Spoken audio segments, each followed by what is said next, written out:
Akkam jirtu kabajamoota fi jaalatamtoota hordoftoota biiftuu Oroo bakkuma jirtanitti nageenyi keenya kan kabajaatiif kan jaalalaa isin haa ga'u isiniin jenna itti aansuudhaan oduu sa'a kanaa qabannee dhiyaannee jirra. Gara mata duree oduu amma qabadhetti yeroo dabru manni murtii dhaabbata Tiyaansi Itoophiyaa jedhamu qarshii miiliyoona 20 akkasumas gaggeessitoota isaa lama bakka isaan hin jirretti hidhaa waggaa 17 fi adabbii qarshii miiliyoona 10 irratti dabarsee jira. Dabalata isaa isiniin geenna. Oduun itti aanu gaggeessitoonni baankii Siinqee humnoota mootummaatiin ukkaanfamanii fudhataman jedhamee jira. Gaggeessitoonni kunneen kan ukkaanfaman eebila 20,2026 yoo ta'u hanga har'aatti eessa akka geeffamanis wanti beekamu hin jiru jedhamee jira.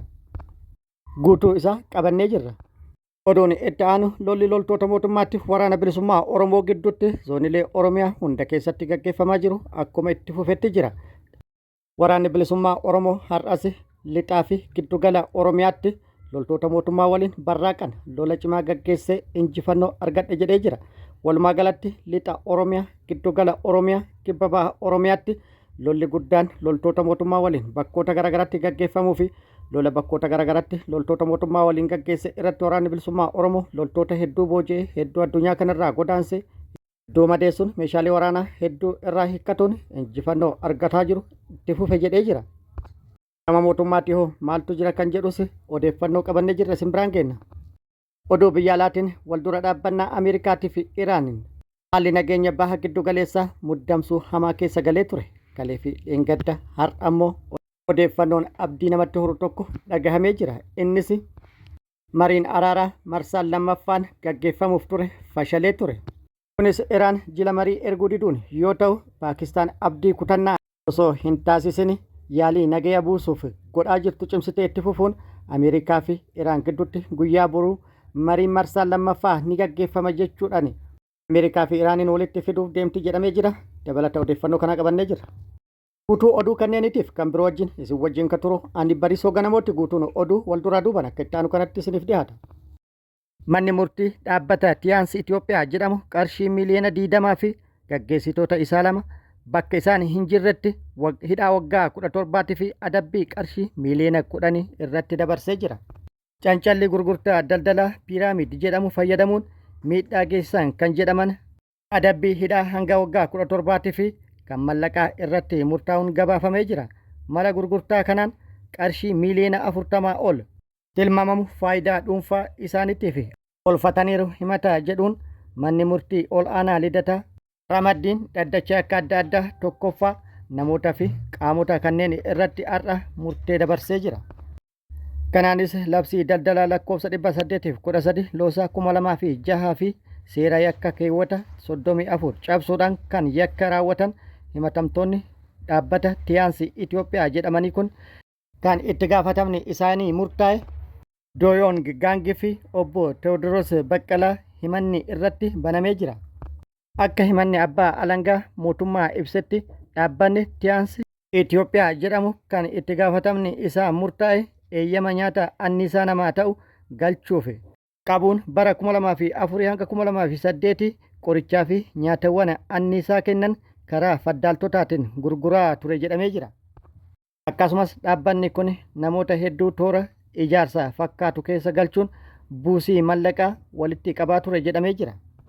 Walumaa galatti himata garaagaraa irratti banuun dhaddachi har'a himatamaa tokkoffaa dhaabbata Tiyaansi Itoophiyaa kan itti gaafatamummaan isaa murtaa'e adabbii qarshii miiliyoona 20 kan irratti murteesse yoo ta'u himatamaa lammaffaa fi sadaffaan immoo tokkoon isaanii hidhaa cimaa waggaa 17 fi qarshii miiliyoona 10 akka adabaman murteessee jira.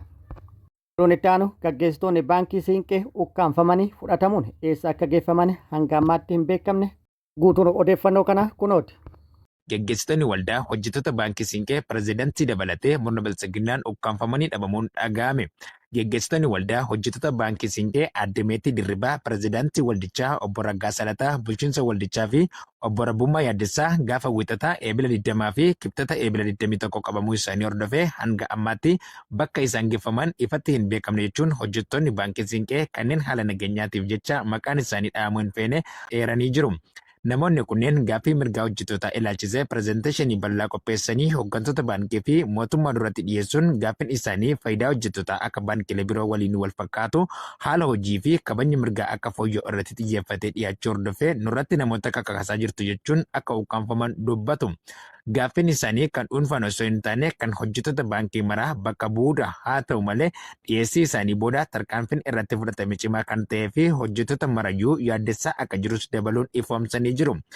Akka maddeen jedhanitti namoota kanneen jalqaba akeekkachiisni dhumaa kennamee fi itti aansuun hojiirra ugguramanii booda hidhamuu kan himan yakka ifatti irratti ibsame tokko osoo hin jiraatin murni anatu si beeka jedhu gaaffii hojjettootaa sarbuun akka hidhes himu. Aadde Meetii Dirribaa fi Raggaasaa Lataa teessoo hojii isaanii irraa kan qabaman hoggaa ta'u obbo Rabbummaa Yaaddeessaa immoo damee Bishooftuu irraa qabamee hidhamuu isaa maddeen ni ibsu.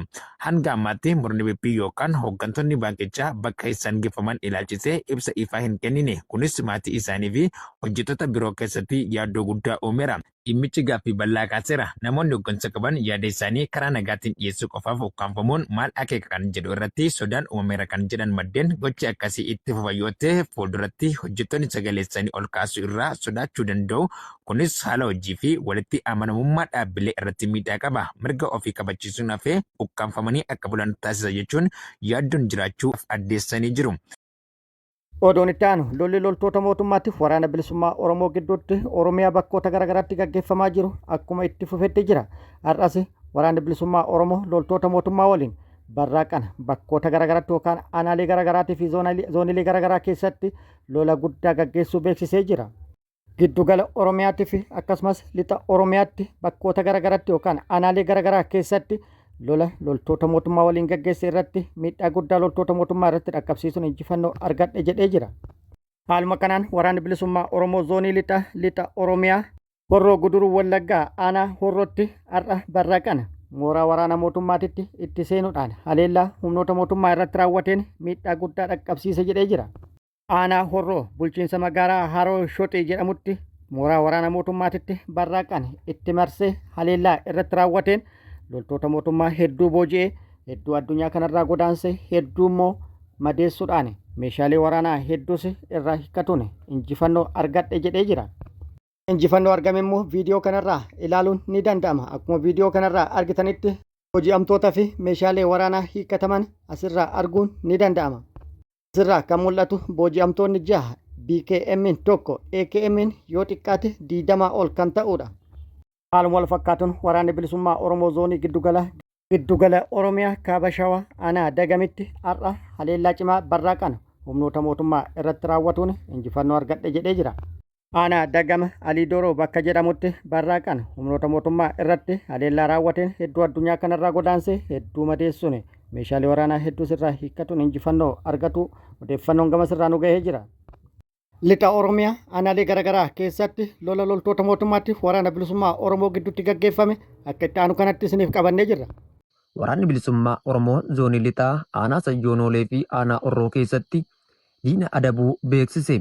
Qormiiwwan ilmaan Oromoo gurmuun jajjabee loltuu bilisummaa waraanni bilisummaa Oromoon kaleessa bileettii 2026 godina lixa Wallaggaa aanaa Sayyoonoolee ganda lallisaa Geecoo jedhamutti galgala toora isaa 12 gubbaatti bakka loltoonni faayistii tuutaan mana dhugaatii seenuun sirna dhablummaa raawwachaa turanitti itti marsuun du'aa fi madoon adabuun meeshaa waraanaas irraa hiikkachuu beeksise.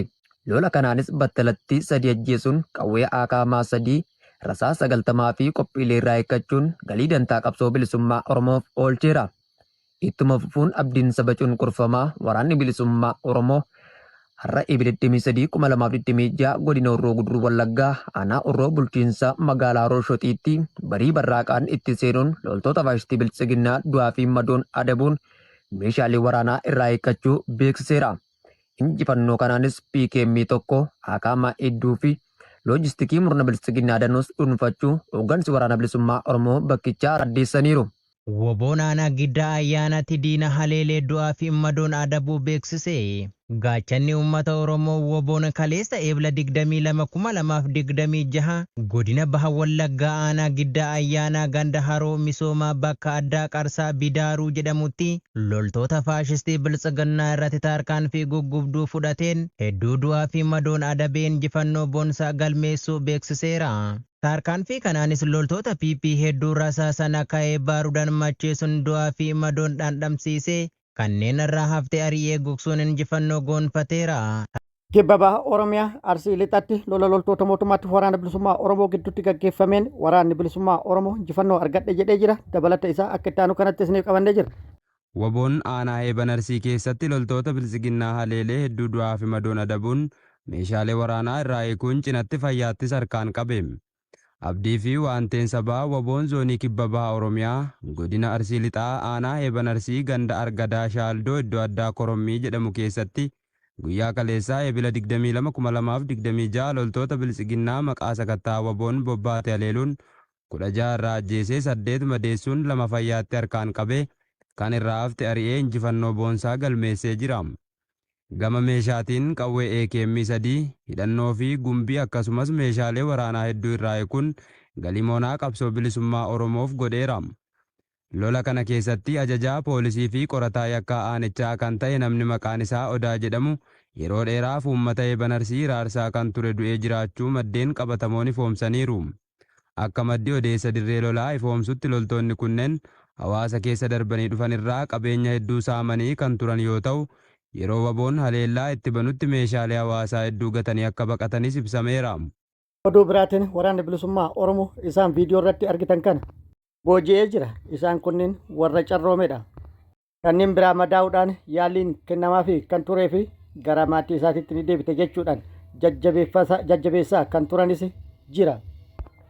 Bakkoota loltoota mootummaatti waraana bilisummaa Oromoo gidduutti gaggeeffame kanaan wal qabatee gama mootummaatti maaltu jedhame kan jedhu odeeffannoo barbaannee turre hin arganne. Ta'ullee mootummaan opereeshinii guutuu Oromiyaa keessatti gaggeessuuf cimsee itti fufuuf jedhamee jira. Opereeshinii bifa haaraan gaggeessuuf deemu kanaafis godinaalee garaagaraa irraa neetwoorkii balleessuudhaan opereeshinii bal'aa gaggeessuuf kan hojjetaa jiru jedhamee jira. Kunis lixa Oromiyaatii fi giddugala Oromiyaa lixa Shaggarii fi kaaba Shaggaritti neetwoorkii balleessuuf opereeshiniin bal'aan gaggeessamuuf jedhamee jira. Oduu biyya alaatiin mariin araara marsaan lammaffaan Ameerikaa fi Iraan gidduutti gaggeeffamuuf ture fashaluun addunyaa guutuutti muddamsuu uumee ture. Mariin marsaa lammaffaa fashaluun wal qabate pirezidaanti Doonaald Tiraamp yeroo waliigaltee dhukaasa dhaabuu guyyaa 15 xumuramullee yeroo waliigaltee dhukaasa dhaabuu kana hin dheeressu jedhaa turullee erga mariin fashalee booda yeroo hin beekamneef dheeresse jedhee jira. Paakistaan illeen abdii odoo hin kutatin hifannaan alatti Ameerikaa fi Iraaniin walitti fiduuf waliin mariisisuuf hojii guddaa hojjettee jirti.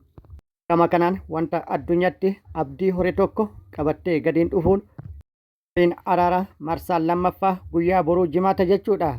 Eebila 24,2026 Ameerikaa fi Iraan gidduutti Paakistaanitti kan gaggeeffamu ta'uu himtee jirti. Pirezidaanti Doonaald Tiraampis dhimma kana mirkaneessee jira. Waaqayyoon haa milkeessu jenna. Oduun itti aanu Iraan doonii Ameerikaa humna niikuleeraa yookaan niikuleer paawar hidhatte kan galaana jala sochootu irratti haleellaa raawwatuun mirkanaa'ee jira. Kun immoo rifaatuu guddaa uume jedhamee jira.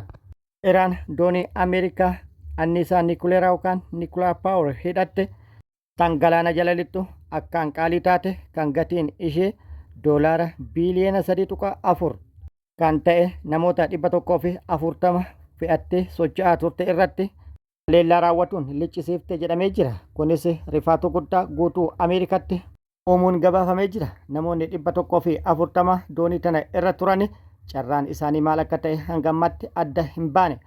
Humni lubbuu baraaru garasitti ergame jedhamee jira.